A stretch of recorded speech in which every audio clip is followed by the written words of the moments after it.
Good evening and thank you for joining us for KREM 2 News 10 at 10, where we give you more news in less time. New tonight, 2 people are in the hospital, another in custody after a major crash in downtown Spokane. According to Spokane police, a man driving a stolen red Jeep ran a red light on Main Avenue and hit another car, flipping it over. That's when police say the driver of the Jeep ran away and 2 off-duty Pasco police officers chased him down and detained him. The 2 people inside the other car were taken to the hospital. Police say they are expected to be okay. The suspect is charged with DUI and hit and run. He is also charged with eluding police at an earlier scene when they say he stole that Jeep. Also new tonight, the Spokane police officer who hit an elderly couple in his patrol car back in 2020 agreed to a 2-year probationary period. This way, he maintains his peace officer certification. According to court documents, Officer Michael Brunner's certification was at risk after he pleaded guilty to reckless driving. Brunner was driving 65 in a 30-mile-per-hour zone when he T-boned James and Lois Collins. The crash left them severely injured. The couple did receive a $135,000 settlement from the city earlier this year. During his probationary period, Brunner will still be employed by SPD. The Spokane City Council voted on an emergency ordinance tonight for a building moratorium proposal in Latah Valley. A big factor behind the proposal are upcoming wildfire season. KREM 2's Cody Proctor has more tonight. This area of Spokane seeing a lot of interest for development, but this proposal would put a pause on new projects. All right, prepare to vote. With a vote of 5-2, the Latah Valley Development Moratorium passed at Monday's Spokane City Council meeting. City officials say it goes into effect immediately. This map right here shows the moratorium zone covering the Latah, Hangman, and Grandview Thorpe neighborhoods. During the moratorium, the city won't accept, process, review, and/or approve any new applications for this area. City documents say the reasons behind the proposal are because of the significant development seen in this area and a lack of fire protection resources. This area also has a temporary Spokane Fire Department fire station and not very many roads in and out of the developments. Councilmember Paul Dillon was one of the moratorium sponsors. I do think, there's a lot of weight to a moratorium. I think this will provide some internal accountability for us, and this can't wait. Councilmember Michael Cathcart weighed in on the proposal, saying because there's a limited area for developers to build in Spokane, putting a large area like Latah Valley on hold is not thoughtful policymaking.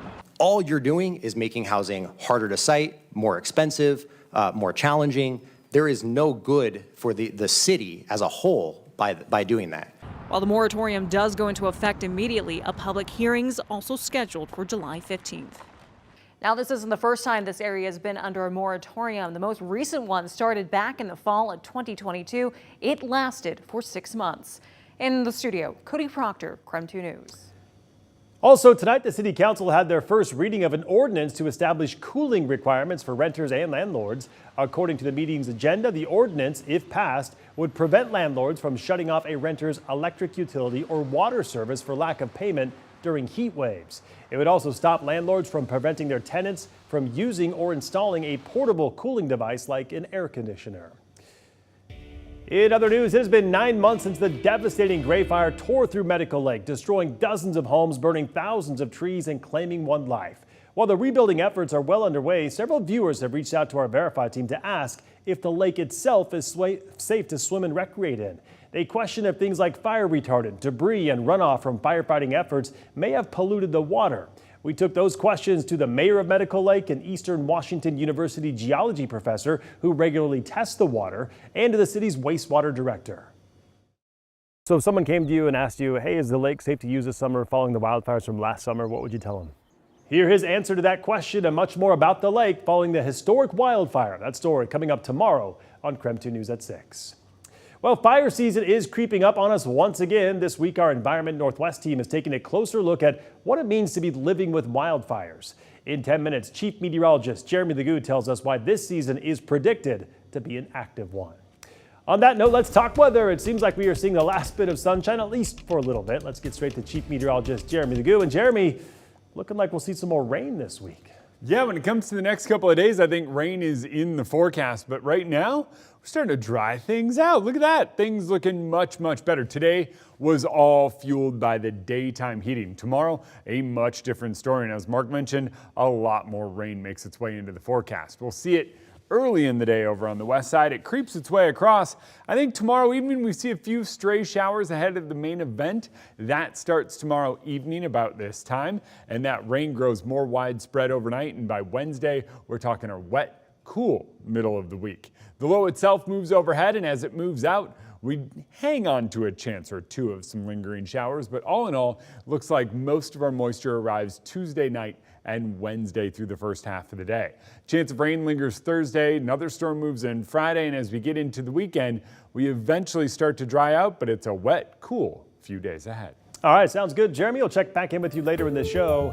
And now to our Nightbeat with a quick look at the day's top stories. New court documents are shedding light on what led to a shooting during Saturday night's Torchlight Parade in downtown Spokane. They show the suspect, Charles Michael, and a woman went into a downtown store to buy ice cream. Then the store's owner confronted the pair, saying they were taking too long. Well, according to court documents, that's when things escalated. The woman threw a container of ice cream on the floor. The owner grabbed her by the hair, and police say Michael pulled out a knife. Two more employees joined in the fight with a metal pipe and with a gun. That's when one employee fired the gun twice, hitting the woman. Michael is the only one who has been arrested. His bond was set at $75,000. A search for a missing pilot ended earlier this afternoon. The Washington Department of Transportation says crews found the wreckage just west of Snoqualmie Pass with the pilot dead inside. 69-year-old Jerry Ridinger took off from Arlington yesterday at around 4:30, bound for Ephrata, but never showed up. He was said to be a very experienced pilot. In fact, the plane he was flying was designed for aerobatics or stunts. The Spokane County Medical Examiner identified a body pulled from the Spokane River earlier this month. 25-year-old Samuel Washburn was found by the Spokane Police Department while they were searching the river for evidence in an alleged robbery. Vista lowered the water level so they could look, and that's when they found Washburn's body. His cause and manner of death has not yet been released. And that was your Night Beat. To learn more about any of these stories, just head to our website. That's KREM.com. The Idaho primary election is tomorrow. The primary includes races focused on the state and county level. Whichever candidates receive the most votes move on to the general election in November. Polls will be open from 8 a.m. until 8 p.m. And for a full breakdown of all the races and options you will see on your ballot, just head to our website, KREM.com. The reason Donald Trump's going to be a loser again. In my second term, we will roll back every Biden attack on the Second Amendment. President Joe Biden and Donald Trump each taking swings this weekend along the campaign trail. Biden gave the commencement address at Morehouse College, appealing to black voters. Trump focused on his base too, speaking at an NRA convention. The first presidential debate is now just 5 weeks away. The death of Iran's president and foreign minister this weekend could have an impact on the country's internal politics. The wreckage of their helicopter was found just about 24 hours ago. The vice president was quickly named interim president, even holding his first cabinet meeting today. So far, one Iranian official blamed the U.S. for the crash, saying sanctions stopped them from buying replacement parts. The U.S. is not accepting blame, instead issuing condolences for the president's death. Meantime, an international criminal court prosecutor is seeking arrest warrants for Israeli and Hamas leaders. The ICC prosecutor accuses senior Hamas leaders of atrocities on October 7th, and since then for crimes which include murder, torture, and rape. The prosecutor also accuses Israel of attacking Palestinian civilians and deliberately starving civilians in Gaza. President Biden calls the prosecutor's moves outrageous and says the U.S. will not accept any comparison between Israel and Hamas. And that was your KREM 2 News 10 at 10, where you get more news in less time. But don't